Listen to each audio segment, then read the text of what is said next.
And there's another aspect I wanted to touch on with this powerful statement: love anticipates need, love of self.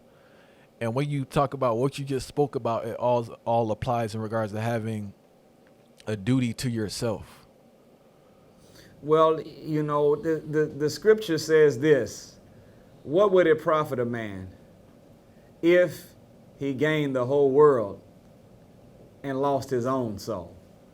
So at the end of the day, we are not going to be able to be of any value to anything if we are of no value to self.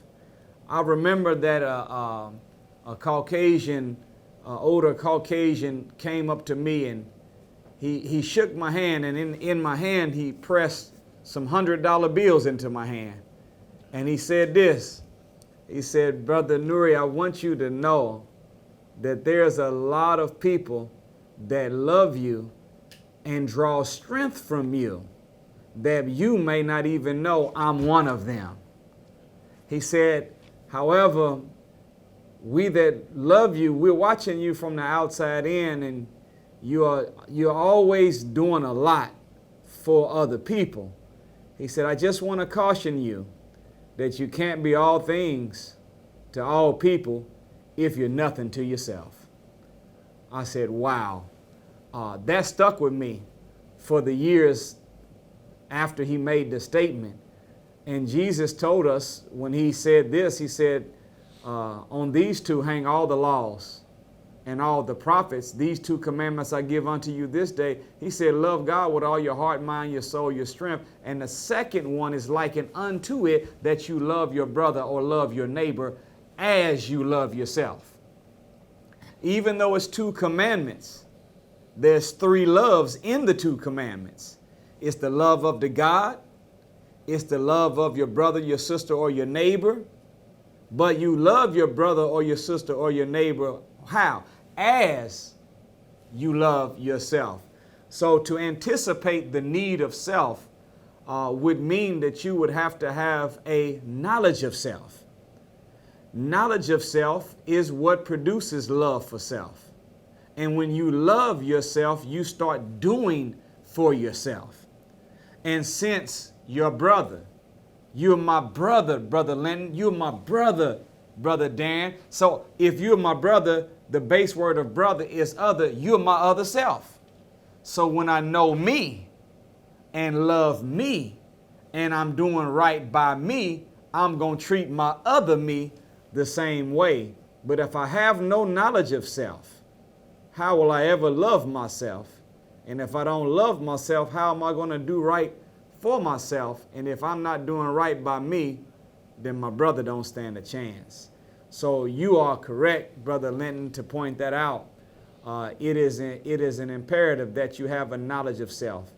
And when you break down what we are a tripart being. We are mind, we are body, and we are spirit or soul. So when you get through the checklist of what does it take to have a sound mind, a sound body, and a spirit or a soul that is congruent and in harmony with the God that gave me that soul. Make that list of things that we must do, and that list is anticipating the need. Start carrying it into practice, and the love of self will be present, and the love from self will spread to all of those other categories. And as one, you brought something up, I just want to ask, when did you find the balance in taking care of yourself and serving?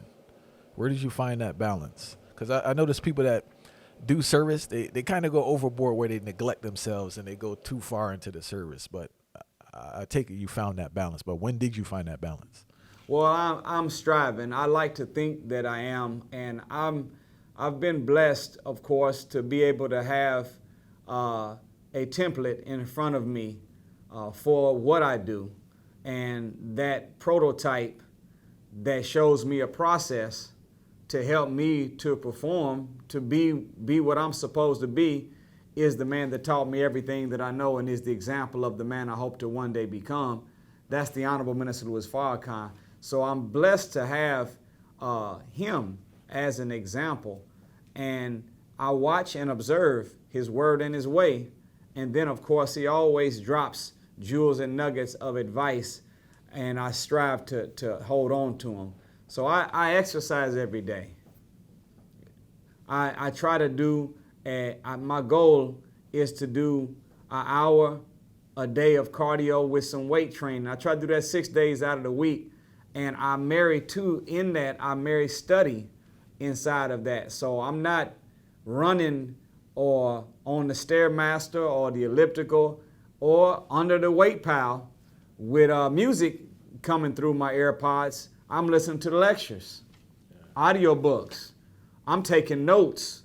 I'm quizzing myself throughout the day. So though that habit of praying in the morning, I call that my exorcise regimen, getting them demons out.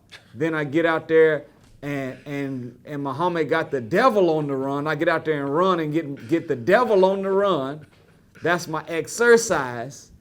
And then feed my mind the knowledge, wisdom, and understanding of a spiritual nature and empirical knowledge every day. And because of that, I think that regimen, I learned it from the minister. He said exercise at least 30 minutes a day. And he taught us that knowledge equalizes the pressure of the stress from the outside world on us. And he said it takes 1 hour a day of study to be able to have the adequate amount of inspiration within, that whenever you exhale spiritually, you can keep the pressure off of you. So we have 14.7 pounds of atmospheric pressure per square inch of the human body right now, but we don't implode. And if you take a square inch and you multiply that by 14.7 and look at how many square inches are around the human body, this is hundreds of thousands of pounds of pressure coming from the outside in, but we don't implode. Why? Because we have the ability through our nostrils and our mouth to exhale. And because we can push more force from within than the force that's coming from without, we operate in the world with a level of peace and harmony, and we don't even feel the pressure that we are under. Well, for every physical law in nature, there is a spiritual counterpart. There's pressures of the world that are always on us. There's stresses of the world that are always on us. So what can we do to equalize the 14.7 pounds of spiritual, mental, atmospheric pressure coming upon us? We have to have enough inspiration that when we exhale or exhale the wisdom, exhale what we know, that we can check and put in balance the pressure from the outside world. So that's my regimen. I exorcise, then exercise, and try to fill my mind up with knowledge of a spiritual nature and empirical knowledge, quiz myself throughout the day, and of course, plan my work and work my plan. And I do a checklist in the afternoon. What is it that you said you wanted to get done today? All right, how you looking? And this is a little hack that I had to put on myself. I used to keep a to-do list, and then I started making a daily agenda, but it didn't seem to have enough snap. Just the term to-do list and daily agenda didn't have enough urgency on it for me. So I took the daily agenda, crossed out to-do list. Now I put at the list every day my battle plan. And by going at the day with not a to-do list or a daily agenda, but a battle plan, it brings a military mind to the objectives that are in front of me. So I'm almost kind of excited about the goals or the items on the list, because every time I knock one out, it's like me getting ready. I'm defeating the enemy that's rising against me. And I don't want to just win the battles. I want to win the war. So I got these daily missions. Those are the goals. Today's success is called my battle. And at the end of the week, if I want to win the war, I got to make sure that all those missions that I put out each day and every day, I completed the battle plan. And then I can feel successful at the end of the week. So that's kind of my little self-care regimen that keeps me, I believe, balanced and not to the point where I'm too tired to be what I'm supposed to be for other categories of life other than just the work of the resurrection of our people.